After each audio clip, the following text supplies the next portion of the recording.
Делумно се нормализираше општинскиот линиски превоз. Избрани се превозници за 15 линии кои од утрово повторно се во функција последно месечна пауза. Останатите линии ќе бидат изберени во наредниот период по целосно завршување на постапката, соопштија денеска од општина Куманово.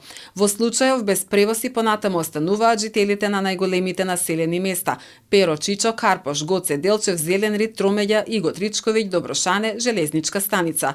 Но освен граѓаните, утрово без училишен превоз останаа и учениците кои што доаѓаат од населбите каде што се уште се чека за линиите да заврши жалбената постапка на второстепената комисија на Министерството за транспорт и врски поради поднесените приговори на дел од превозниците кои што не се задоволни од одлуката на комисијата за спроведување на постапката за избор на превозници за општински линиски превоз на патници на подрачјето на општина Куманово.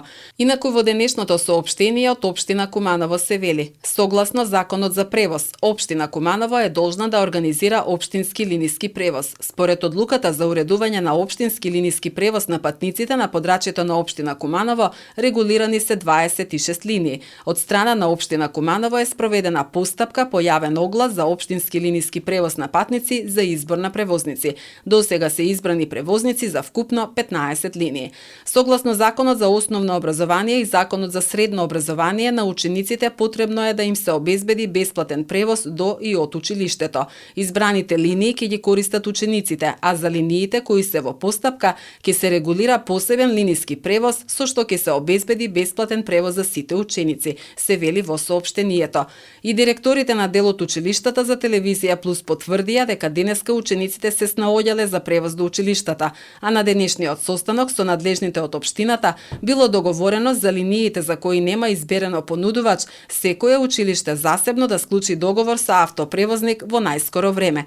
Но останува нејасно зошто тоа досега не е завршено и што ќе се случи доколку превозникот не ги прифати условите, односно висината на цената што ја има утврдено општина Куманово. Минатиот петок на пресконференција со евроамбасадорот ГИР, градоначалникот Максим Димитриевски, одговарајќи на новинарско прашање во врска со превозот, рече, цитираме: жалбената постапка за спорните линии во ниту еден момент не ја доведува под знак прашање постапката за вршење на превозот на учениците, бидејќи таа е независна постапка и секое училиште согласно законските можности може за итни и неодложни работи да си потпише договор со превозници кои што ќе вршат превоз на учениците во училиштата, што пак значи, потенцира Димитриевски, дека согласно насоките од владата учениците ќе почнат со настава на 1 февруари, а за децата ќе има обезбеден превоз. Дали училиштата во текот на денов ќе успеа да се договорат со превозниците и од утре да се нормализира барем училишниот превоз, останува да се види.